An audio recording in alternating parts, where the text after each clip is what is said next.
Awesome. Well, thank you, Priya. I'm really happy to be here, everybody. As she said, my name is Brice. I'm from Primary Wave. We're a publishing company based in New York and Los Angeles. And yeah, I'm going to talk today a little bit about what technology has really become as a tool for us as we A&R records, both in America and really around the world. So really quickly, there's 3 areas that I was going to talk about, just briefly touch on before I give some case studies.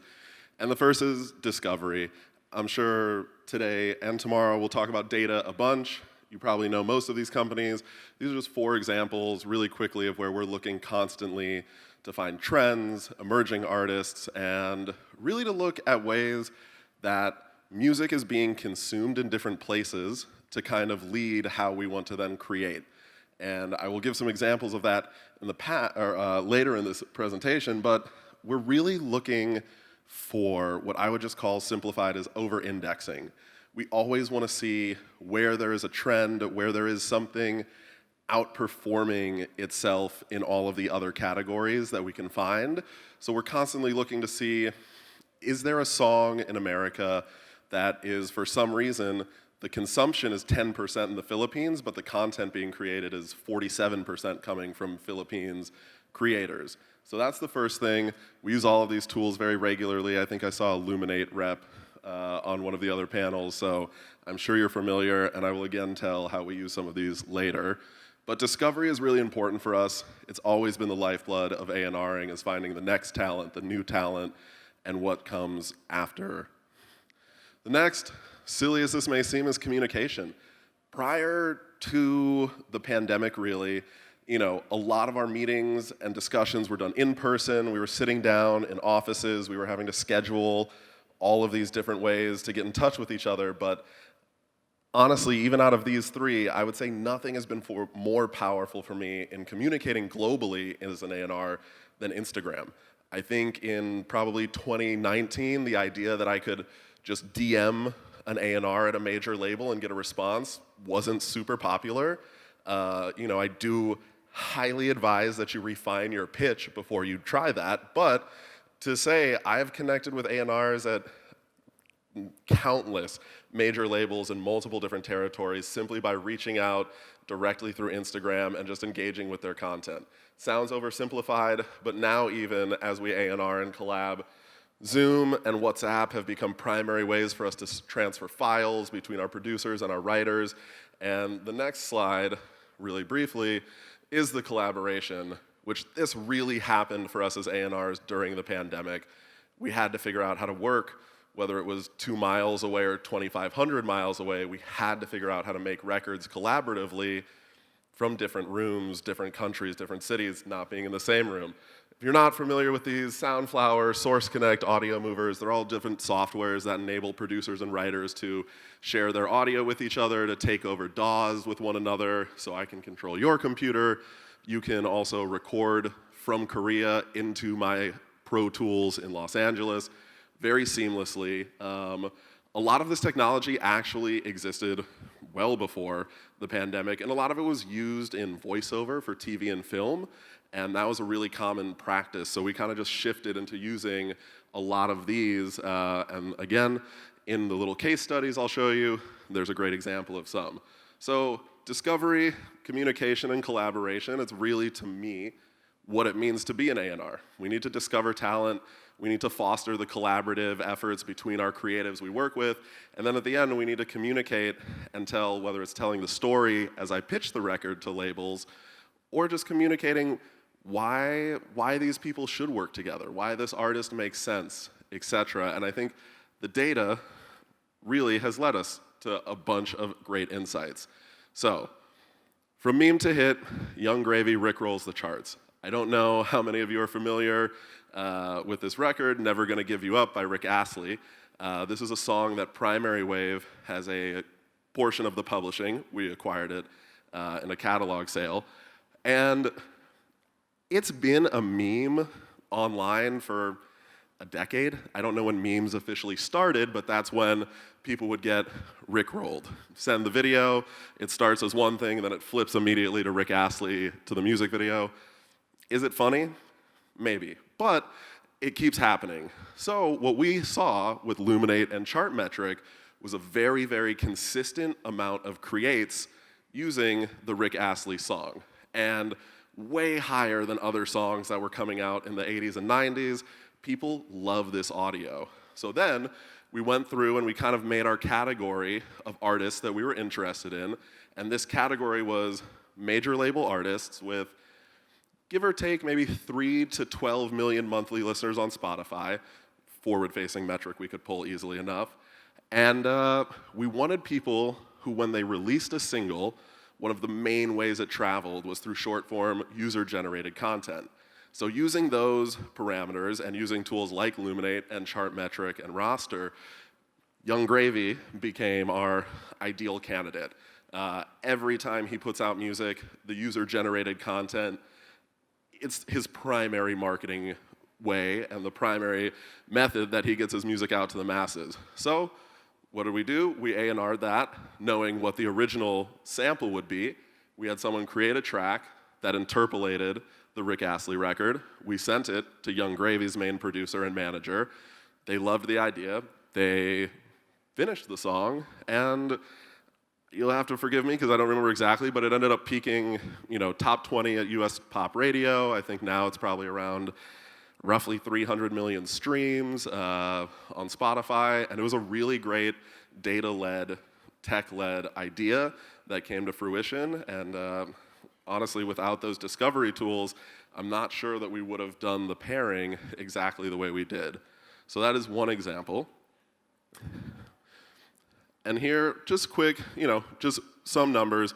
You can see, if you go after this, check your TikTok or Douyin or whatever you're using, the creates are oddly close for some artist who is not currently releasing new music, and Young Gravy, who is essentially one of the more contemporary, digitally led pop artists out of the States. So that was just like the main flag that we found and got us really excited for this collaboration. The second case study that I'll tell you about is the Philippines Are All Out of Love. We also at Primary Wave acquired the catalog of Air Supply. For those of you who don't know, a duo, the States, they've been around for 4 or 5 decades at this point. I would say that I'm 35. Most people in America under my age don't listen to Air Supply regularly. The music is awesome. I love it. You all should listen to it as well. It is great. But it's a legacy act. However, when we acquired the catalog, again, using some of these tech tools, we were able to see that they over-index on their streaming and consumption in the Philippines massively. 2 of their top 4 cities for consumption are in the Philippines, and it, at the time, didn't make sense. It was later explained to me by our contemporaries in the Philippines that their music, the ballad style, is very similar to traditional Filipino music, and so it just kind of resonates at a cultural level where people grow up singing these songs, and even if you're currently 17 years old and live in Manila, you know Air Supply, which we can't say for the rest of the world necessarily. So this became a prime market for us to go out and really revive one of, or multiple in the end, of their songs. So we paired them with a label called Tarsier Records that does a lot of kind of Gen Z artists who are large, TikTok, Instagram, Twitter, whatever it may be, and they ended up doing a series of covers of Air Supply. And again, this is all being led just from the data showing us that Air Supply is more popular per capita in the Philippines than essentially any other country in the world. So we had a bunch of Inigo Pascual on the left who has, a couple million followers on TikTok. I think when we did this collaboration, he was probably about 22 years old, maybe 21 at the time. And we even got such good pickup from this that we did a digital press day. This was actually during the pandemic, but the Air Supply guys got on Zoom, Inigo was on Zoom. I think there were maybe 7 or 8 TV stations, 5 or 6 newspapers that all covered this collaboration. And again, the A&R effort was really shown to us that it was through data, we knew that this would be received well. Or Perhaps not no, but we were willing to take that bet and really dive in and spend the time because we were confident that if we did this in any other country, it would not be as well received as it was in the Philippines. So that was really great for us. The last one, and this slide is the funniest because, to me anyways, I pulled this off of social media from some clients we work with. Mixed notes from Malaysia. There's a great Malaysian artist named Yuna, Y-U-N-A, if you're not familiar. She's rather popular in the States. She's very big in Malaysia. And some clients of ours were A&R'd to work with her. They were doing her EP. And during the middle of the process, she had to relocate back home. So it went from being an in-person session, 3 days a week, write the music, record it, work it together in the same room, to them needing to be on wildly different time zones, not have speakers that were linked. And so through a lot of those tools I mentioned earlier, like Soundflower and Source Connect, they literally were able to, skip through this, go from on the left, where they're getting lunch together and in the studio together, to on the right. That's what the mix process looked like. And they were feeding the audio directly from LA into her studio monitors in Malaysia, real time, no lag. She could say, turn that frequency up, and 2 seconds later, hear that edit being made. So again, this really has just opened the door for us to work with anyone, anywhere, anytime. And I think that that, at the end of the day, is now the role that technology has played for us in A&R. Prior to the pandemic especially, we really focused, hyper-focused, on working with people in Los Angeles, a 10-mile radius, everyone pitching to the same projects in a 500-mile radius maybe, and now we're working with people that we never would have thought was possible. We would have waited for them to eventually make their way to America, which honestly a lot of times isn't even financially sustainable for us to travel between the countries for these collaborations. So now that we're able to discover through the technology emerging artists in varying markets, we're also able to collaborate with them. And so that is, in my opinion, the role that technology is playing in A&R right now. It's opened up the discovery. It's allowed us to communicate so much better than we have in the past. And the technology really makes it so that we can focus on projects that we feel confident have a good chance of success. And before the technology was there, a lot of people would just assume that it was your local market, whether it's America or Malaysia or the Philippines, that that was your best shot of success because those were the people you could see in person in the studio. So I think technology has just opened us all to global collaboration, and it really lets us follow the data in ways that a lot of people will say, follow your gut. And yes, that is true. For example, in the Young Gravy one, we followed our gut to find the Rick Astley song as the one that we felt would be the best fit for that project. But we then found Young Gravy as the right collaborative partner through correlating data. So I think that is basically my time. I think I have 1 minute if you have any questions or anything like that. But in other words, thank you so much for having me. And I'll be here all week. If you see me walking around, please come up and say hello. I'd love to meet everybody. Thank you.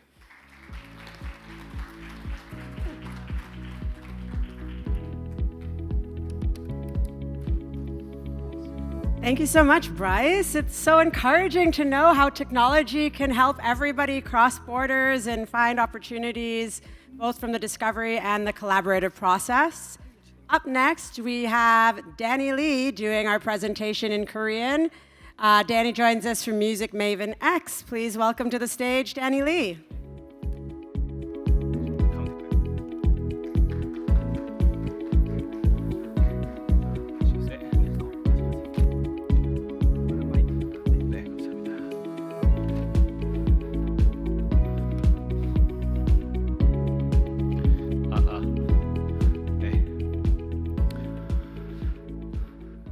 안녕하세요. 저는 한국말로 오늘 말씀드리겠습니다. 영어 들으시느라고 귀도 아프시고 그러실 텐데 오늘 양해를 구해서 한국말로 좀 발표하기로 했고요. 저도 한국말이 더 좋아서 오늘 발표 이어나가도록 하겠습니다. 저는 K-팝에서 이제 A&R을 하고 있는 이준영입니다. 영어로는 데니이고요. 제가 케이팝을 일을 시작한 건 한 5년 정도 이렇게 됐었는데 다른 분들보다 좀 이렇게 늦게 이 시장에 들어왔고 그리고 그래서 조금 더 다른 방법들을 사용하면서 이렇게 A&R을 할 수 있었던 것 같습니다. 제가 했던 앨범들을 조금 보여드리고 싶은데요. 여러 가지 한 30개 넘게 5년 동안 좀 발매를 했었고 담당했던 아티스트는 보이그룹 에이스 그리고 크로스오버 그룹 포레스텔라, 걸그룹 5050, 첫사랑, D.O.D 손호영 씨, 하성운, 현준 씨 이렇게 앨범을 작업을 했었고요. 그리고 이제 유명한 DJ들과도 이제 콜라보레이션을 진행했었는데 스티브 아오키, 중에 래퍼 덤머스, DJ 알록, 그레이, 에담 등 콜라보를 진행했었습니다. 오늘 주제가 테크놀로지 임팩트 온 A&R인데 저는 이제 저희가 A&R로서 사용할 수 있는 테크놀로지가 무엇인지를 조금 제가 하는 사례 통해서 좀 나누고 싶고요. 여기 다들 아시겠지만 A&R이 이제 뭐 해외에서의 A&R의 역할 그리고 한국 K-팝에서의 A&R의 역할 또 퍼블리셔의 A&R 역할이 너무 다르잖아요. 그래서 제가 오늘 말씀드리는 것들은 이제 K-팝 안에서의 A&R 역할들 그리고 어떻게 이런 기술들을 쓰고 있는지 말씀드리도록 하겠습니다. 이제 K-팝 A&R에 저희가 목표가 있다면은 그러니까 좋은 앨범을 만드는 데 그치지 않고 저희의 이제 고객님인 팬들을 어떻게 모으고 또 확립시키는지가 굉장히 중요한데요. 아무래도 이제 저희가 가장 많이 쓰는 테크놀로지는 아까 브라이스가 말씀하신 그 많은 테크 중에서 통계를 사용할 수 있는 그런 테크놀로지가 가장 유용한 것 같습니다. 그래서 이러한 서비스들을 저희가 사용해서 어떻게 이제 시장에 접근하고 계획을 세우는지를 발표하겠습니다. 우선 K-팝이 많이 대중화되고 이제 여러분도 많이 느끼실 거예요. 아, K-팝이 요즘에 너무 잘 나가고 있다. 한국이 이렇게 성장을 했다.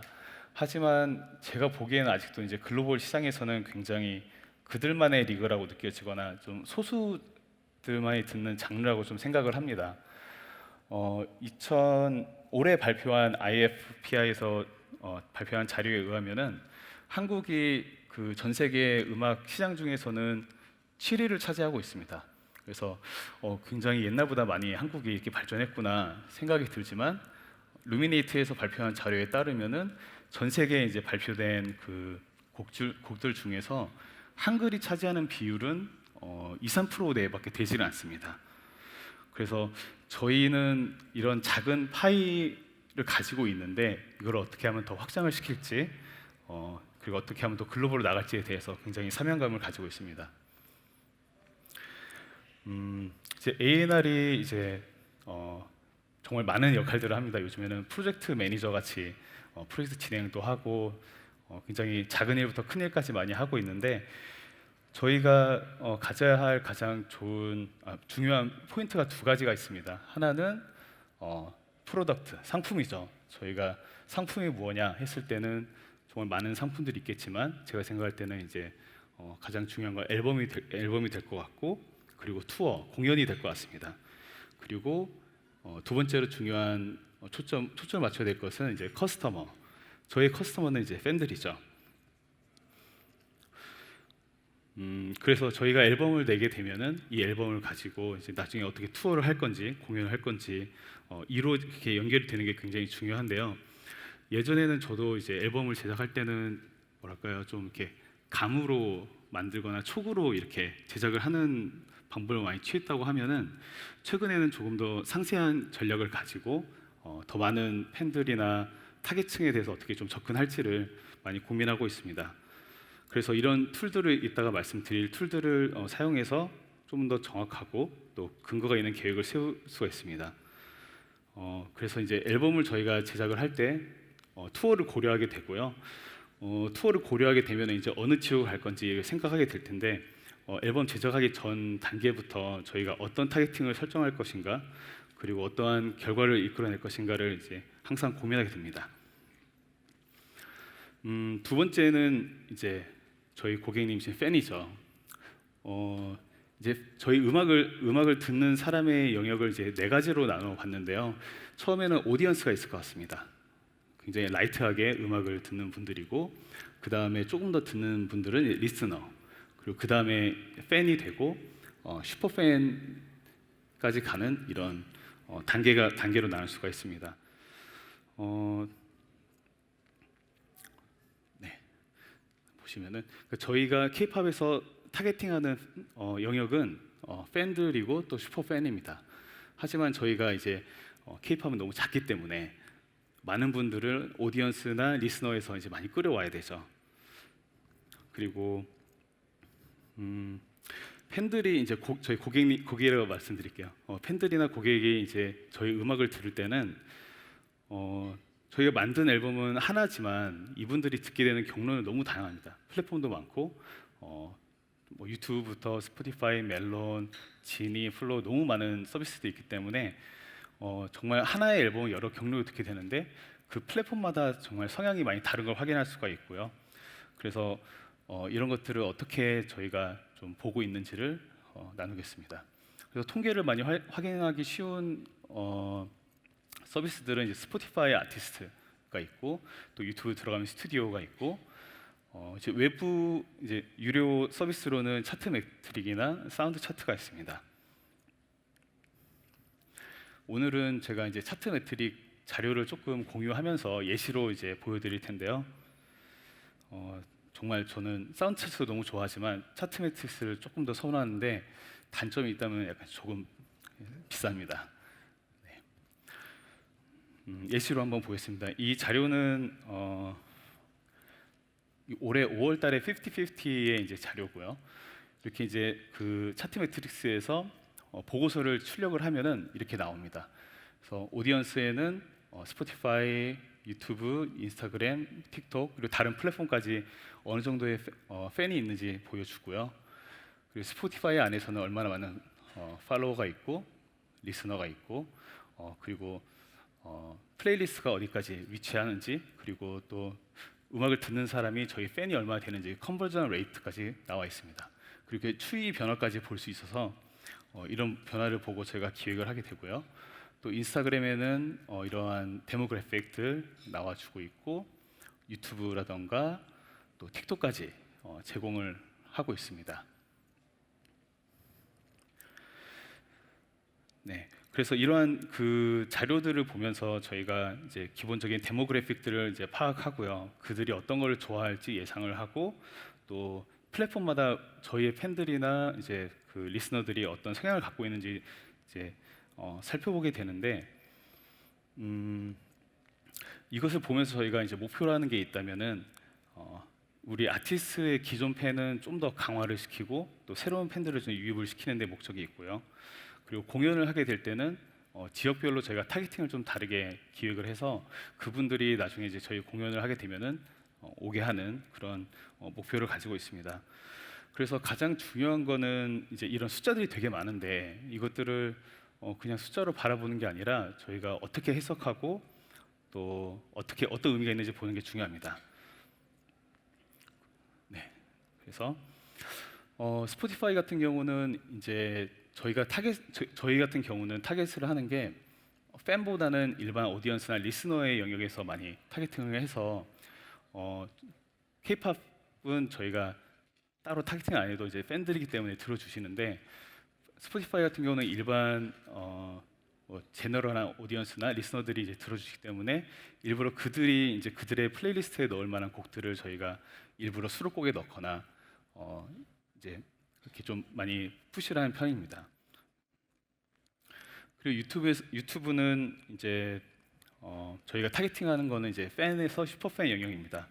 아무래도 이제 유튜브 안에는 엄청 많은 콘텐츠가 있지만 저희 유튜브를 찾아오는 그 사람들은 팬이기 때문에 저희가 앨범에 관련된 이제 콘텐츠만 하는 게 아니라 앨범이 만약에 이제 본 캐릭터, 본캐라면은 부캐인 부캐릭터를 보여줄 수 있는 그런 롱폼의 이제 콘텐츠를 만든다던가 브이로그, 다른 매력들을 보여줄 수 있는 것들을 만들고요.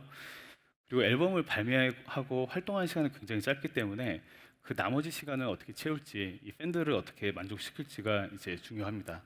그리고 세 번째로는 그 자막을 요즘에는 정말 빠지지 않고 넣고 있습니다.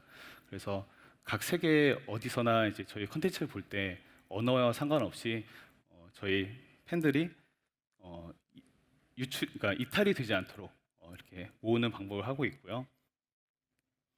나아가서 이제 유튜브 스튜디오에는 많은 기능들이 있기 때문에 그걸 보면서 이제 검색에 최적화도 할 수 있고 컨텐츠를 보면서 사람들이 어디까지 봤는지 그리고 왜 나갔는지 이런 것도 다 유추할 수가 있습니다.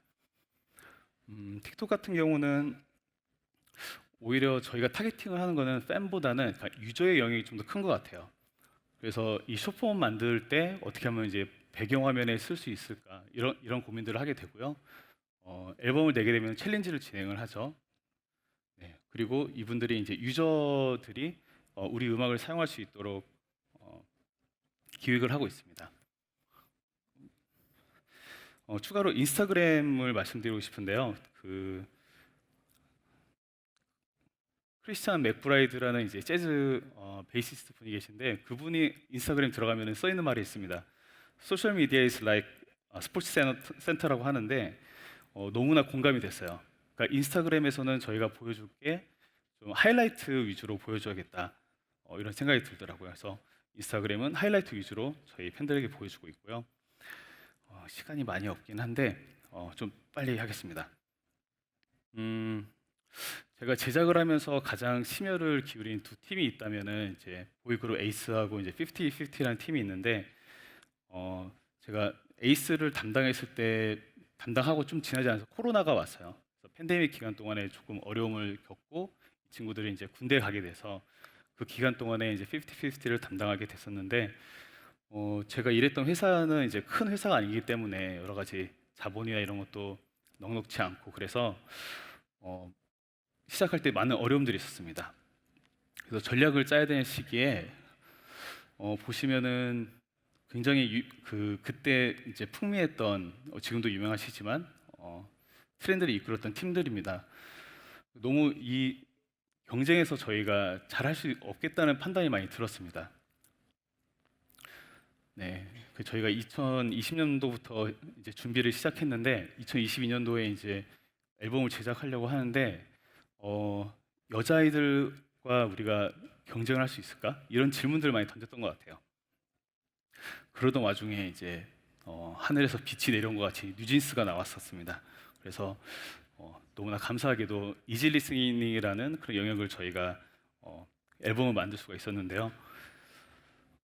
그래서 예전에는 저희가 그 시장에 경쟁을 하려고 했던 그런 경쟁자들은 어떻게 보면은 좀 강한 안무를 가지고 걸크러쉬하는 그런 밴드들이 많은 곳이었고 저희가 타겟하고 있었던 그런 고객층들은 K-pop 코어 팬들이었습니다. 하지만 저희가 나중에 수정해서 나온 계획은 이지 리스닝으로 가고 좀 더 이제 제너럴 오디언스, 일반 대중을 좀 상대하자 이렇게 좀 기획을 했었고요. 자, 이거를 처음 공개하는 것 같은데 원래는 이제 50-50 무드가 이런 무드로 저희가 힙합 좀 이쪽으로 나오려고 했었습니다.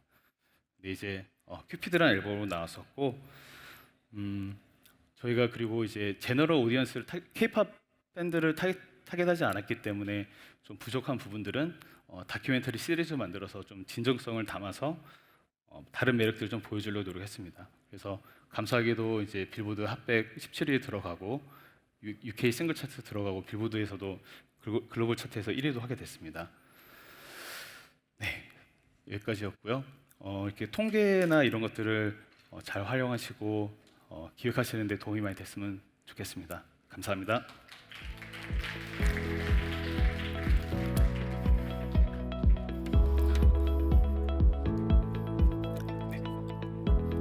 Thank you very much, Danny. So now we have had a global publisher perspective, we have had a local label management A&R perspective, and the third workshop for our technology's impact on A&R, we invite a songwriter to come and join us and share how she uses technology in A&R. So please welcome to the stage, Charlie.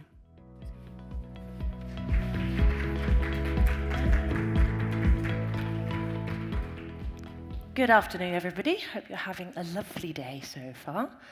I'm going to take a slightly different perspective from our previous two speakers. Instead of talking about this from the perspective of somebody working in A&R, because I'm a producer and writer, as well as working in publishing, I'm actually going to talk about this in a way to kind of advocate for creatives. I work directly a lot with artists, and I'm aware that many of you will not be necessarily working in K-pop, but might be working in other branches of commercial music, or maybe you're more of an indie person.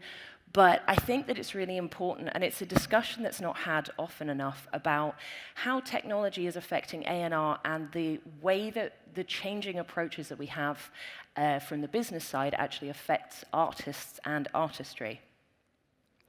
So, as Brice mentioned, we have so many wonderful services that didn't used to exist, especially prior to the pandemic, and things that have grown and expanded that have become part of our day-to-day toolkit that are amazing, that we all get to know and love, that allow us to have a more rich and informed experience as music lovers, but also allow us to work more effectively in A&R. In terms of the music on demand services that we've all been enjoying for, 10, 15 years now, being able to discover an artist on the other side of the world, being able to discover new music trends as they're exploding in another part of the world is like the great privilege of the 21st century, in my opinion. And the way that we can go from scrolling through TikTok, scrolling through Instagram, and then we find the next new big thing, and we can go and chase after that person. We can take them with us, and we can develop that person, that artist, and their sound, and their vision from the ground up. That's something that technology has given us that we could never have done before. Because of things like TikTok, there's, in my opinion, a greater focus on excellence than there ever was before musically. I think that because people are more able to make decisions on what they like based on what they're hearing and what's most exciting for them, young people, Gen Z and Gen Alpha, they have a much more bigger interest in new music, new sounds, and innovative things than people of my generation as an elder millennial. Certainly, we just mostly listened to what we got told was good in a magazine or whatever was on the rack in a CD store when I was a kid. And I look at what kids love now, and I'm amazed. Kids have great taste in music these days. It's a really exciting time to be a creative.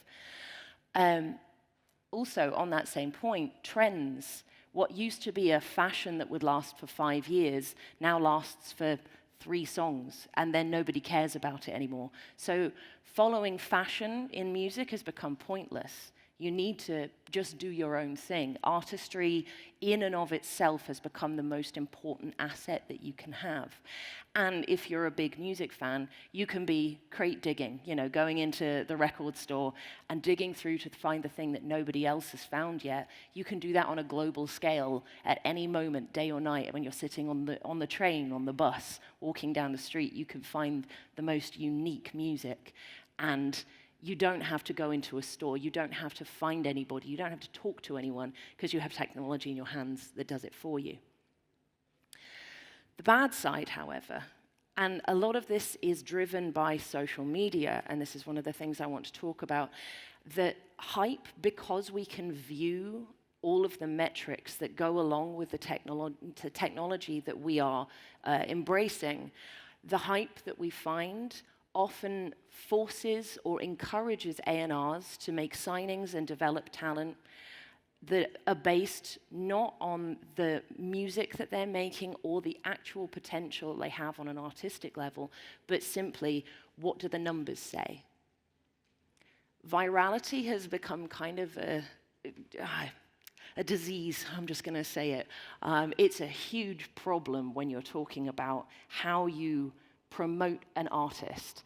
You talk to A&Rs in Europe, you talk to A&Rs in LA or in London, and there's an uncomfortable feeling that they're just, rather than looking to create something and support the creation of a world and that is that's focused on the artist and the artistry.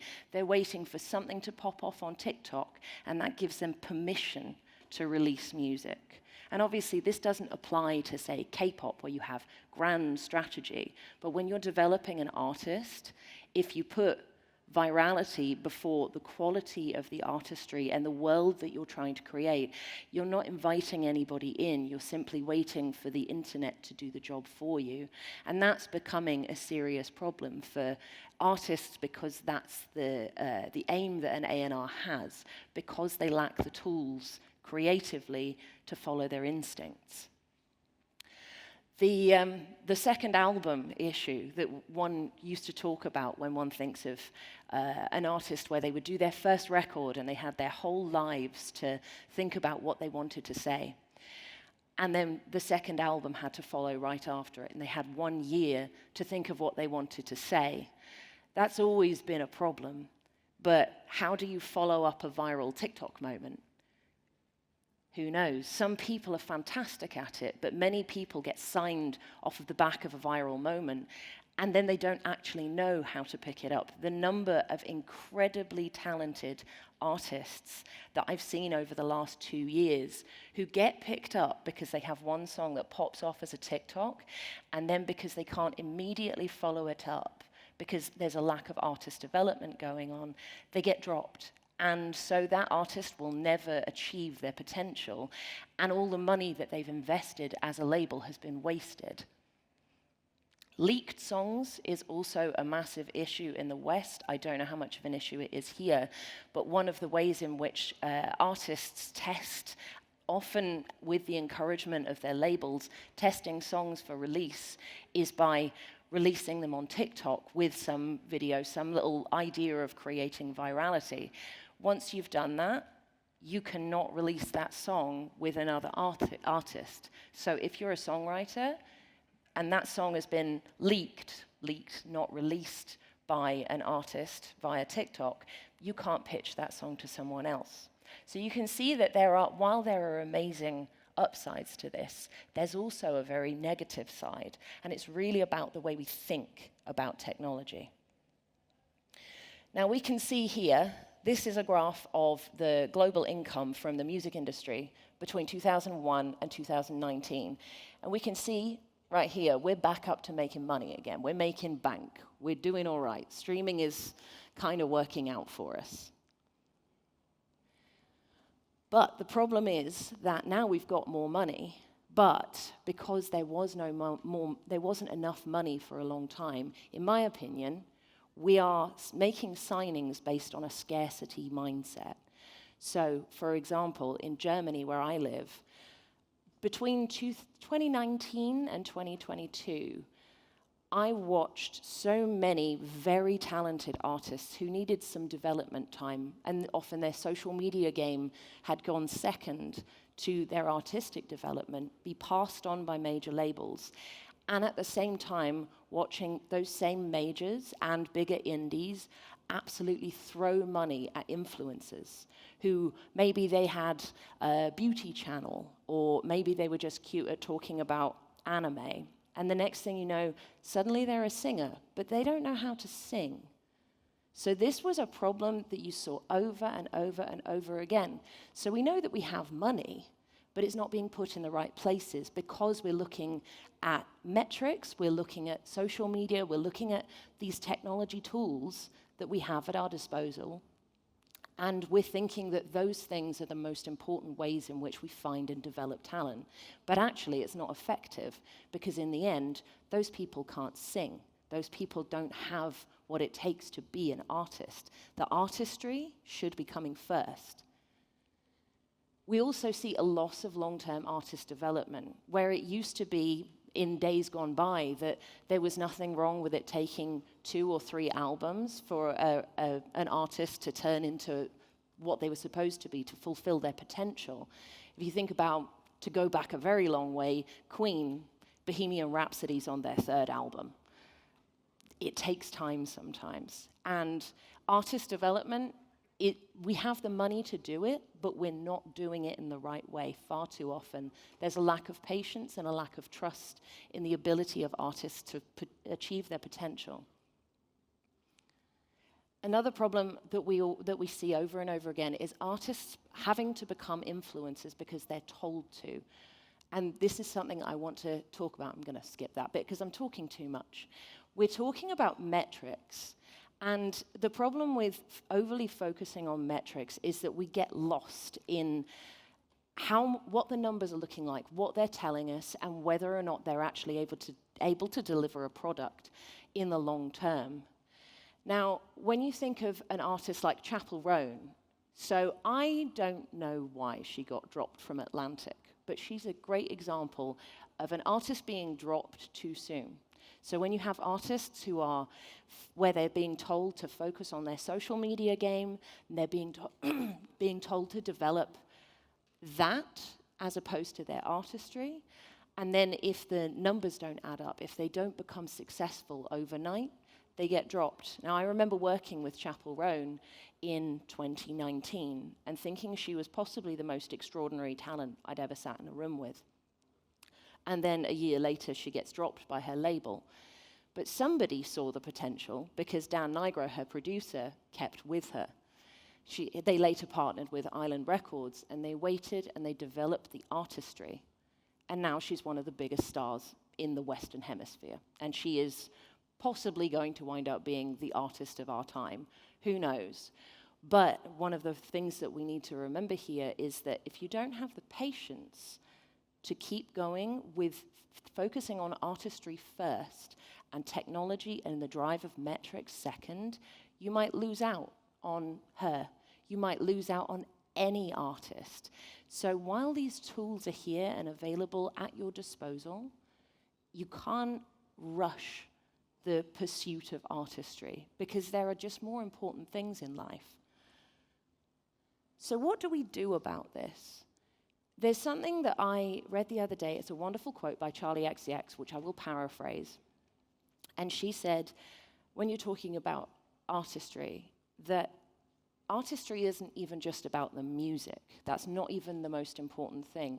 It's about the creation of a world. Now, you can think about that in terms of a K-pop artist or a K-pop group. What's the world that they're creating? What's the world the picture that you're painting? Who is going to come and live in that world? Who are the fans? You can think about it from an indie punk band or a singer-songwriter, anybody. What's the world that they're creating, and who is going to come and be a part of that world? Social media and streaming tools and all these platforms, all these analytics, they will help us to work that out and help all these people to connect. But they don't replace the instinct that an A&R should have.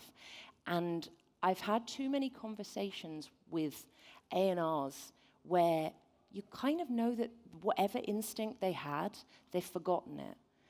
So for me, the thing that I want to impress upon everybody here, whether you're an A&R or a manager or if you're an artist, is that while technology is incredibly useful, it doesn't replace using your instincts and thinking about why you love music, because that's why we're all here, right? Because we love music. Because if you worked in the music industry to make money, you should just be an accountant. They make loads of money. Like, this is not the place to be just for the sake of making money, because there are more profitable places to do it. We're here because we love music first and foremost. So the thing that is important to remember is that retaining musical identity, if you are an artist, if you're an A&R, if you're a manager, whatever it is that you're doing, if there's somebody that you're working with or you know who you are creatively and you have something special to say, just hold on to it. And if you are representing people, just be patient. Even if the numbers don't tell you what you want to see in the moment, don't lose sight of the greater goal, which is that you want to connect fans and music so you can create something that really lasts.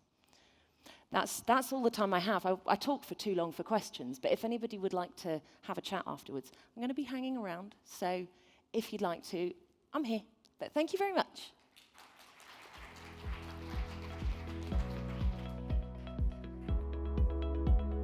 Wonderful. We had such great different perspectives to talk about technology and A&R, and I really thought Charlie wrapped that one up very, very nicely by bringing it back to the core of why we are all here, for the love of music and the love of artists. So we will take a short 10-minute break before the next special session. There will be more biz matching outside, and don't forget we've got a little networking drinks evening from 6 to 7 as well out in the foyer. So I hope to see all of you there later on today, as well as over the next couple of days. All of our speakers and delegates are here for the next couple of days, so please do not be shy. Go up and say hi to whomever you would like. They are all very friendly, I promise you. See you soon.